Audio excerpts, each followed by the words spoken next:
현대를 살아가는 그 현대인들의 삶을 뭐라고 규정할 수 있을까요? 제가 봤을 때 오늘날은 가치관 혼돈의 시대라고 말을 할 수가 있습니다.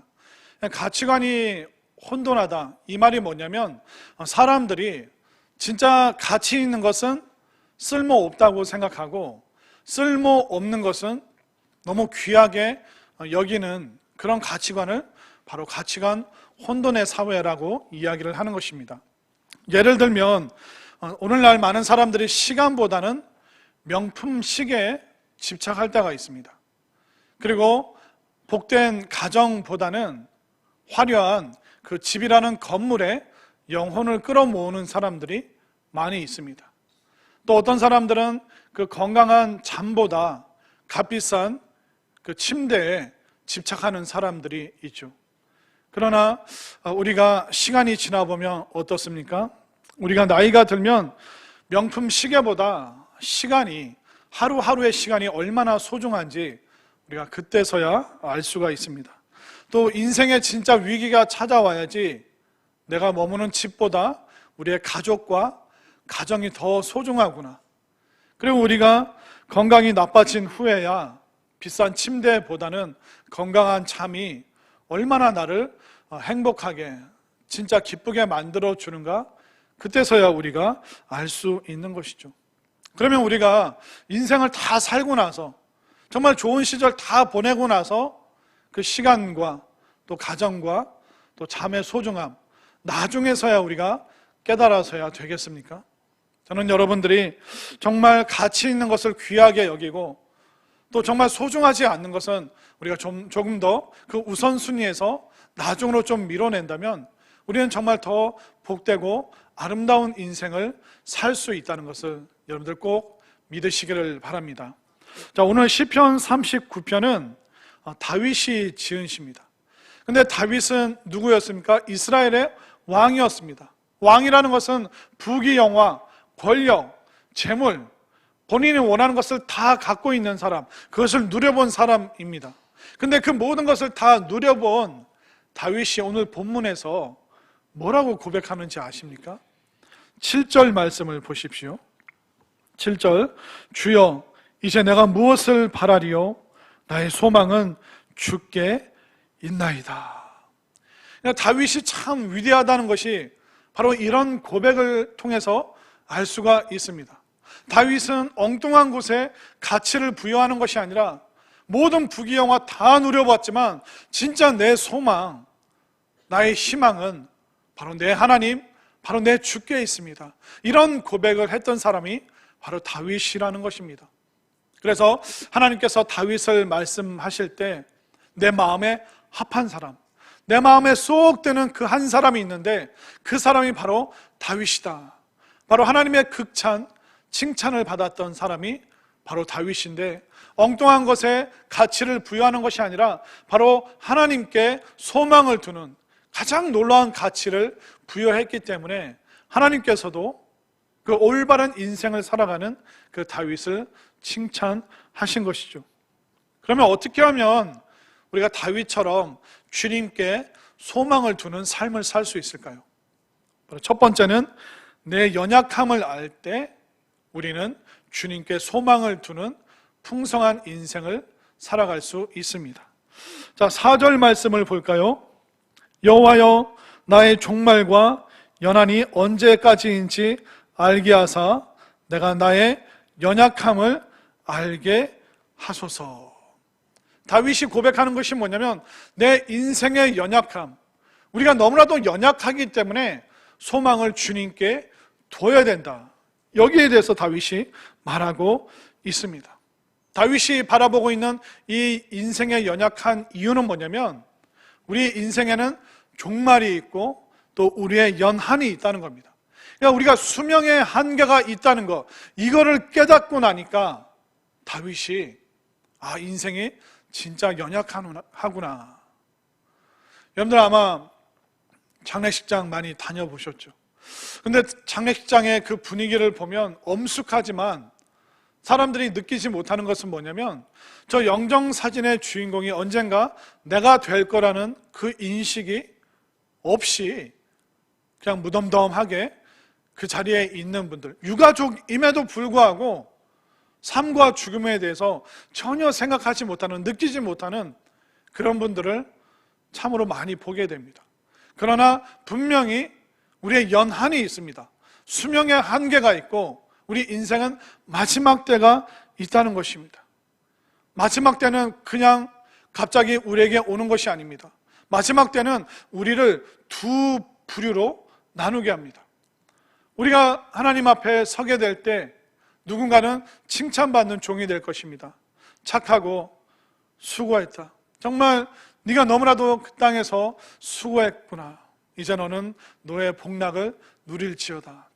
그러나 누군가는 주님 앞에 섰을 때 악하고 게으른 종아, 저 어두운 곳에서 너는 이를 갈며 슬피 울게 될 것이다. 다윗은 이것을 미리 경험하고 미리 체험했기 때문에 정말 인생의 마지막 순간, 그 어두운 장막이 나에게 드리워지는 그 순간, 그 장막 너머에서 나는 어디에서 깨어날 것인가? 나는 어두운 무서운 공간에서 깨어날 것인가? 아니면 나는 주님 앞에서 깨어나게 될 것인가?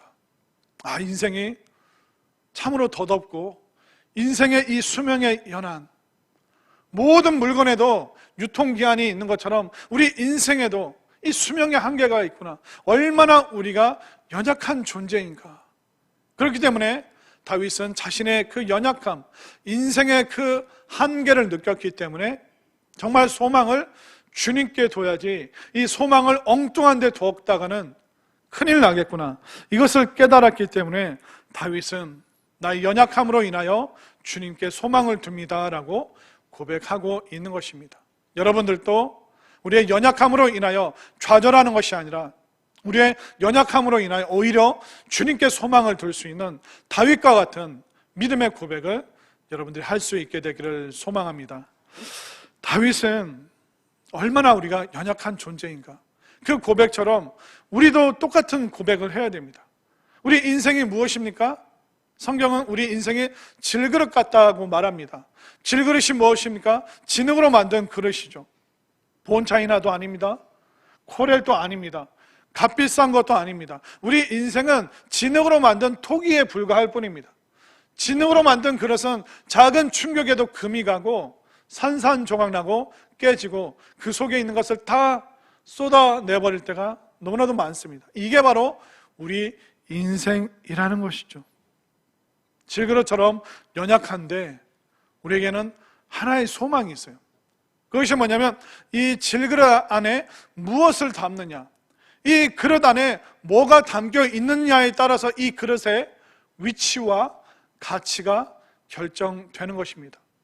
만약 그 그릇에 밥을 소담하게 담으면 주인의 밥상에 올라가겠죠. 그러나 그 그릇에 동물 사료를 넣으면 그 그릇은 위치가 어디입니까? 땅에 놓이게 됩니다. 저 바닥에. 우리는 과연 내 인생이라는 그릇에 과연 무엇을 담고 있는지 우리는 늘 확인해야 되는 것입니다. 내 인생이라는 그릇에 엉뚱한 것, 마치 사료와 같은 걸 주워 담으면 물론 우리가 사료 먹어도 배부르겠죠. 그러나 인간의 가치는 그게 아니지 않습니까? 과연 나는 무엇을 내 연약한 인생의 그릇에 담고 있는가? 저는 여러분들이 다른 무엇보다도 우리 주님을 향한 그 소망을 여러분들의 마음 가운데, 인생 가운데 가득가득 담아서 정말 다윗처럼 칭찬받는 그런 인생 살아가시기를 바랍니다. 두 번째, 다윗은 인생의 허무함을 깨달았기 때문에 그 소망의 풍성함이 무엇인지 고백할 수 있었습니다. 5절 말씀을 보겠습니다. 주께서 나의 날을 한 뼘 길이만큼 되게 하심에 나의 일생이 주 앞에는 없는 것 같사오니 사람은 근가 든든히 서 있는 때에도 진실로 모두가 허사뿐이니이다. 다윗이 또 두 번째 고백하는 게 뭡니까? 인생이 너무 허무하다는 겁니다. 인생의 길이가 엄청나게 긴 것이 아니라 하나님 앞에서는 인생이 겨우 한 뼘 길이밖에 안 됩니다. 이게 다윗이 왕으로서 누린 그의 고백입니다. 우리가 오래 살면 한 몇 년 정도 살까요? 뭐 100살, 120살.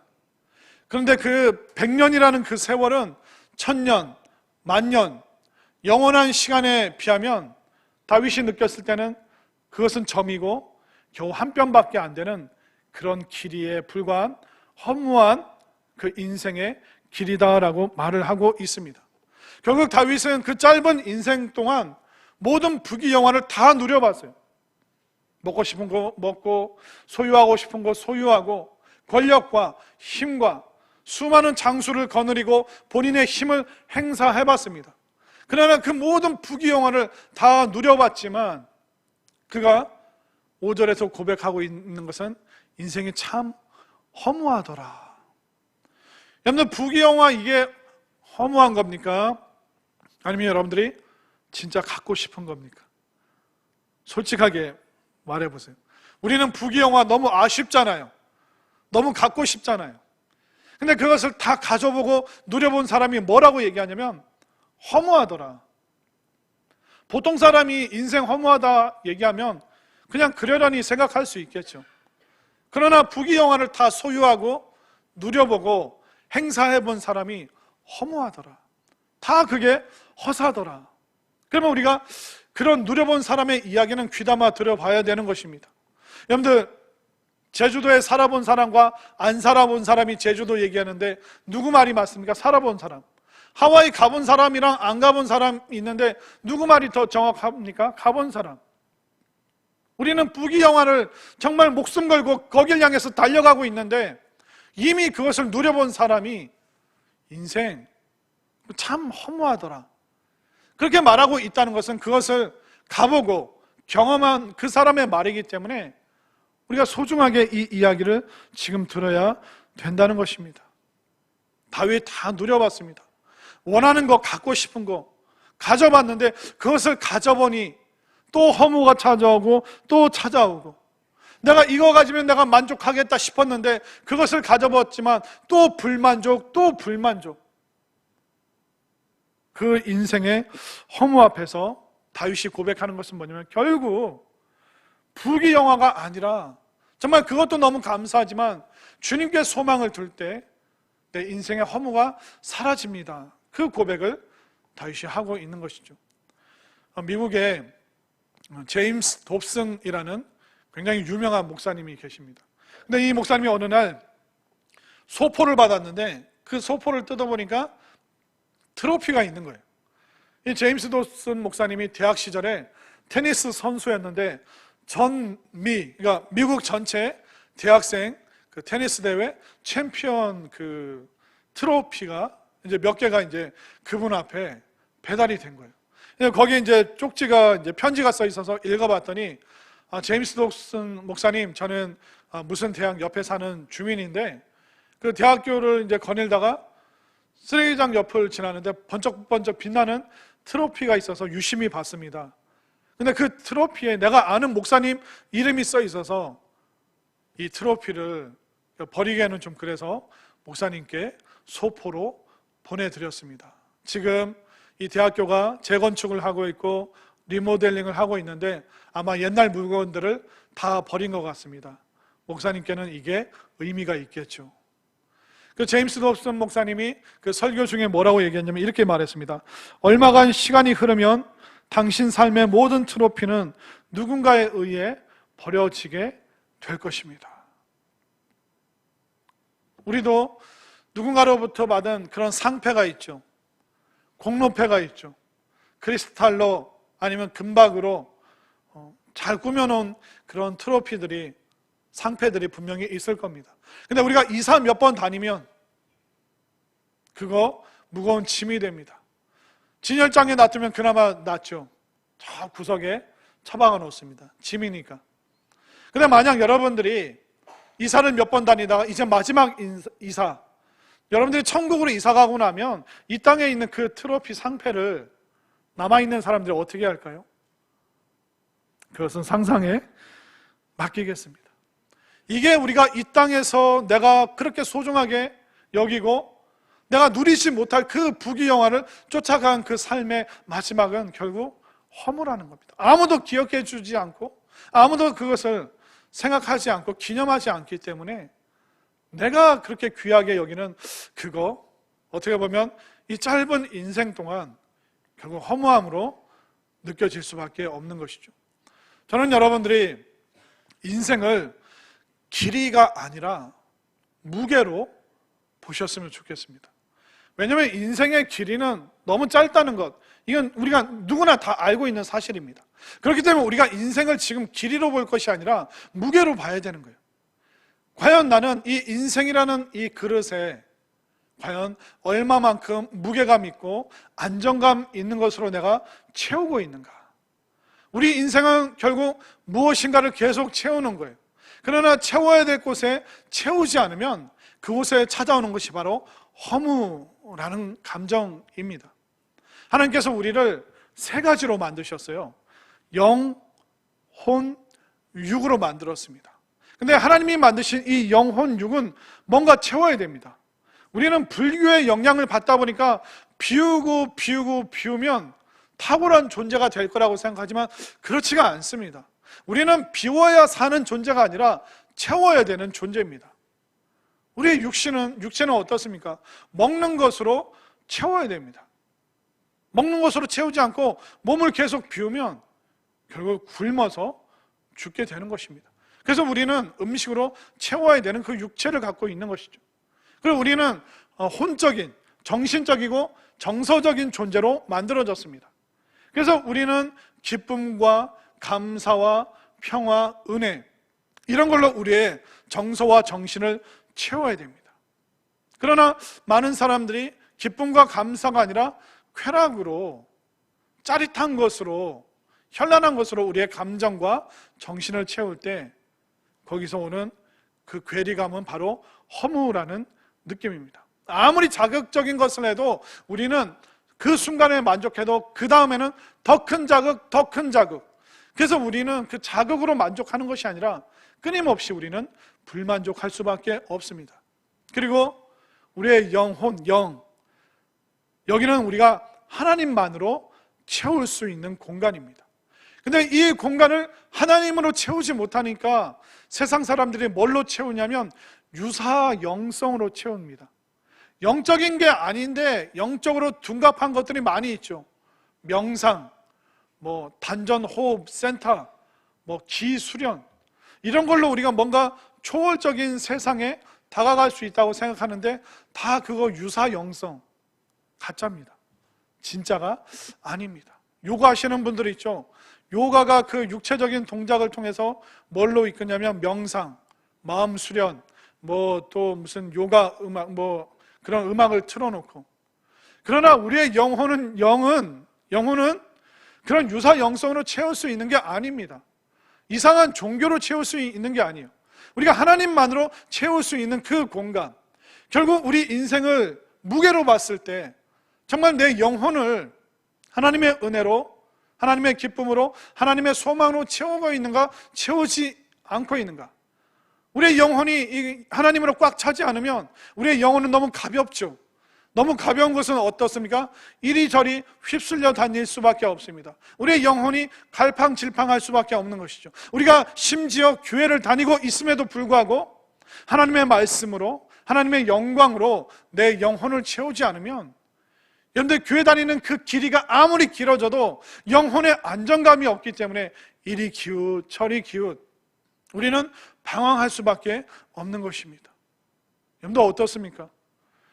인생을 무게로 봤을 때 과연 여러분들의 영혼을 하나님으로, 또 하나님의 말씀으로, 또 하나님을 향한 소망으로 가득 채우고 있는지. 결국 여러분들 다 해보셨지만 허무하더라, 아무리 해도 만족이 없더라. 그렇기 때문에 우리의 영혼을 누구로 채워야 됩니까? 바로 하나님으로, 또 하나님을 향한 그 소망으로 가득 채울 때 우리가 다윗처럼 정말 아름다운 내 소망의 풍성함은 바로 하나님께 있습니다. 이 고백이 여러분들의 고백이 되어서 허물을 넘는 그 충만함으로, 그 풍성함으로 가득한 여러분들의 삶이 될 수 있기를 간절히 소망합니다. 마지막 세 번째, 다윗은 인생이 그림자라는 것을 깨달았을 때 그는 소망의 풍성함으로 넘어갈 수 있었습니다. 6절 말씀을 보겠습니다. 진실로 각 사람은 그림자같이 다니고 헛된 일로 소란하며 재물을 쌓으나 누가 거둘는지 알지 못하나이다. 진실로 각 사람은 그림자 같습니다. 인생이 그림자 같다는 것은 뭐냐면 사람들이 실체 없이 어떤 근본, 인생의 삶의 근본 없이 그냥 그림자처럼 이리저리 흩날리고 있구나. 그 걱정과 그 두려움 속에서 다윗이 고백하고 있습니다. 여러분들 삶의 실체, 인생의 실체가 무엇인지 정말 제대로 여러분들 깨닫고 느끼며 살아가고 계신지. 인생의 실체가 뭐냐면 그겁니다. 어려운 게 아닙니다. 인생이 어디서 와서 무엇을 하다가 어디로 가는가. 성경은 분명하게 말하고 있죠. 우리가 하나님으로부터 와서 하나님께 영광 돌리는 삶을 살다가 하나님께 다시 돌아가는 것, 이것이 바로 인생의 실체인데, 이 인생의 실체의 그릇에 엉뚱한 것을 넣으면, 세상적인 것을 넣으면 우리는 공허할 수밖에 없고 허무할 수밖에 없고 실체를 안 담았기 때문에 우리는 그림자가 될 수밖에 없는 것이죠. 여러분들은 우리 인생은 하나님으로부터 와서 하나님의 영광을 위해서 살다가 하나님을 향해서 나아가는 것이 바로 우리 인생의 실체라는 것을 여러분들 분명하게 깨달으시기를 바랍니다. 제가 요즘에 많이 묵상하고 있는 그 주제가 있는데 그게 뭐냐면 바로 우리의 상황과 삶입니다. 이 상황과 삶에 대해서 요즘에 계속 묵상하고 있는데 우리가 많이 오해하고 있는 것이 뭐냐면 내 상황을 내 삶이라고 오해하고 착각하는 사람이 너무 많습니다. 우리의 상황과 우리의 삶은 때로는 굉장히 별개일 때가 많습니다. 상황이 뭡니까? 여러분들의 삶의 어떤 조건들, 인생의 여건들, 그리고 여러 가지 환경들. 그러나 여러분들의 삶의 환경과 조건과 여건, 이게 여러분들의 삶이라고 생각하지 않으셨으면 좋겠습니다. 왜냐하면 사람은요, 우리의 삶은 상황 그 이상의 그 존재이고 그 시간입니다. 그러다 보니까 우리가 자꾸 상황과 내 삶을 동일하게 동일선상에 놓고 보는데 그렇지 않습니다. 사람들이 오해를 하기 때문에 어떻게 합니까? 내 상황을 개선시키면 내가 더 나은 삶을 살겠지. 그러다 보니까 내가 명품 시계를 갖고 내가 더 화려한 집에 살고 더 멋진 자동차를 타고 내가 상황을 개선시키면 내 삶이 변화될까요? 아니요. 해보셨잖아요. 상황과 여건과 조건 다 바꿔봤잖아요. 이것도 바꿔보고 저것도 바꿔보고. 그러나 여러분들 삶에 변화가 있던가요? 없잖아요. 그러니까 상황을 바꿔서는 삶이 바뀌지 않는구나. 결국 내 삶을 바꿀 때, 내 삶을 변화시킬 때 내 상황이 바뀐다는 것을 여러분들 분명히 깨달으시길 바랍니다. 수많은 세상 사람들은 이걸 거꾸로 하는 거예요. 상황과 조건과 내 주변에 있는 거 싹 뜯어 고치면 내 삶이 변화되겠지? 아니요. 천만의 말씀, 만만의 말씀. 내 삶을 하나님 앞에서 변화시키지 않고 내 삶을 하나님 앞에서 말씀으로 바꾸지 않으면 우리의 상황과 여건 바꿔도 내 삶이 안 바뀌는 거예요. 다윗은 이걸 아는 거예요. 이 상황만, 이 여건만 바꾸느라고 쫓아다니는 그 삶은 실체가 없는 그림자와 같다. 그렇다고 여러분들이 좋은 차를 타지 말라는 게 아닙니다. 좋은 집으로 이사 갈 수 있는 기회가 있는데 이사 가지 말라는 게 아니에요. 인생의 목표를 세우고 그것을 향해서 전력 질주하지 말라는 게 아닙니다. 제가 오늘 드리고 싶은 말씀은 뭐냐면 이 그림자와 실체를 혼동해서는 안 됩니다. 그림자를 다른 말로 신기루, 실체를 오아시스. 만약 우리가 사막을 여행하는 여행자라면 진짜 조심해야 될 게 뭐냐면 신기루라는 거예요. 저게 물이 있는 오아시스라고 내가 막 달려가 봤는데 없는 거예요. 저 앞에 있네. 또 달려가 봤는데 그 장소에 갔는데 또 없는 거예요. 만약 여러분들이 명예를 향해서 막 쫓아갑니다. 명예를 향해서 쫓아갔지만 도착하면 결국 그게 신기루인 거예요. 그러나 하나님께서 주시는 그 명예는 어떻습니까? 우리에게 오아시스가 되어서 우리를 교만하지 않고 자만하지 않고 정말 풍성한 그 인생을 살 수 있도록 하나님께서 주시는, 하나님이 허락하신 명예구나, 그것을 알게 되면 우리는 오아시스의 삶을 살게 되는 것이죠. 또 어떤 사람은 믿음이고 뭐고 지금 다 필요 없어. 지금 돈이 최고야.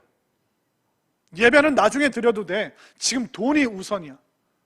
그것을 향해서 달려간다면 그 사람은 결국 돈이 아니라 신기루만 마주하게 될 것입니다.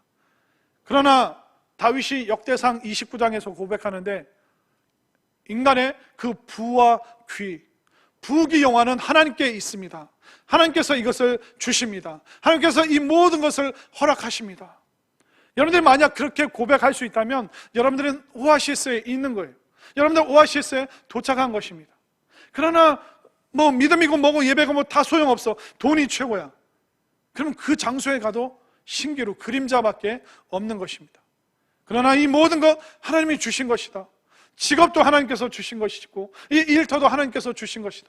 이 사업도 하나님이 허락하신 것이다. 그 고백을 할 수 있다면 여러분들이 부유해져도, 부자가 되어도 타락하지 않고 교만하지 않는 그 오아시스, 그 풍성한 그 생명수를 사람들과 나눌 수 있는 그 실체의 삶을 여러분들이 살 수 있다는 것을 분명히 깨달으시기를 바랍니다. 어떠세요? 여러분들은 그 실체와 같은 오아시스를 향해서 달려가고 있는지, 아니면 그림자 같은 그 신교로 또 목마르게 할 그것, 그 뭔가 끊임없이 그것을 여러분들이 갈망하고 갈증을 내지만 결국 그 어떤 풍성함도 만족함도 없는 그 그림자를 향해서 여러분들이 힘겹게 달려가고 있는 것은 아닌지, 저는 여러분들이 주님께 소망을 두시길 바랍니다. 주님께 소망을 두실 때 정말 오아시스 같은 그 생명의 그 풍족함이 하나님을 통하여 여러분들에게 건강이 임할 것이고, 또 하나님께서 여러분들에게 제공하시는 그 부유함 속에서 여러분들은 나누는 삶을 살게 될 것이고, 또 하늘에서 주시는 그 평안함으로 여러분들은 감사와 감격과 또 충만한 그 풍성함을 누릴 수 있는 그 복된 삶이 될 수 있다는 것을 꼭 깨달으시기를 바랍니다. 이 모든 것을 다 해본 사람이 바로 다윗 자신이라는 것입니다. 결국 내가 주님께 소망을 둘 때 내가 온전한 그 왕의 역할을 할 수 있는 것이고, 내가 주님께 소망을 둘 때 교만이 아니라 거만이 아니라 정말 사람들을 섬길 수 있는 그 역할을 감당할 수 있다는 이 모든 양극단의 삶을 다 살아봤기 때문에 그 인생의 그 고백의 결론이 무엇입니까? 나는 오직 주님께만 소망을 두는 그 삶을 살아가겠습니다. 이 다윗의 고백이 여러분들의 고백이 될 수 있기를 바랍니다. 어떻습니까? 그림자 쫓아가실래요? 아니면 실체를 붙잡으실래요? 신기로 따라가실래요? 생명수, 오아시스, 그것을 찾는 여정을 걸어가시겠습니까? 어떻게 보면 예를 들면 그런 겁니다.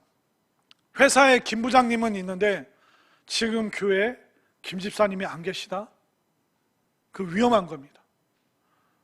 그 집에 시어머니로는 있는데 교회 김 권사님으로 지금 여기 안 계시다? 그 굉장히 위험한 겁니다. 뭐도 소용없고 아무것도 필요 없다. 그러면서 여러분들이 자꾸 뭘 하고 있다면 굉장히 여러분들 위험한 곳으로 가고 있는 것입니다.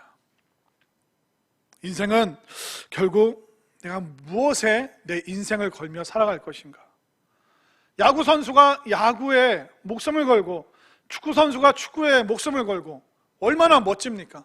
그러면 그리스도인은 뭐에 목숨을 걸어야 됩니까? 예수 그리스도께, 우리의 주님께 우리의 소망을, 우리의 삶의 전부를 걸 때 우리는 진짜 다윗처럼 멋진 인생, 풍성한 인생, 그 풍성한 아름다운 계절을 살아갈 수 있는 것입니다.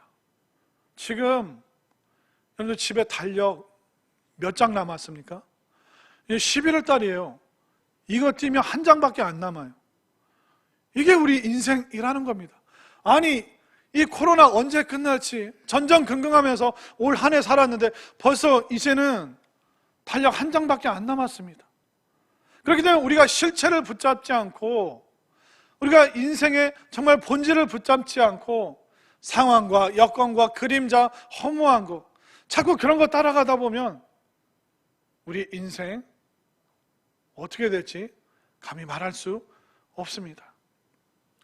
우리는 소망을 지금 이 시간 분명하게 주님께 두어야 될 줄 믿으시기를 바랍니다. 우리 인생 강하지 않아요. 우리 인생 너무나도 연약합니다. 진흙으로 만든 그릇과 다를 바가 없습니다. 이 연약한 그릇에 여러분들 과연 무엇을 오늘 담아 가시겠습니까? 우리 인생 허무합니다. 너무 짧습니다. 무게로도 우리 인생 너무나도 가벼운 사람들이 많습니다. 가볍기 때문에 공허할 수밖에 없고, 가볍기 때문에 이리저리 휩쓸릴 수밖에 없습니다. 하나님을 향한 그 소망의 그 풍성함으로 여러분들의 인생을 참으로 안정감 있게 살아가게 되시기를 바랍니다. 우리 인생은 그림자와 같습니다. 마치 신기루와 같습니다.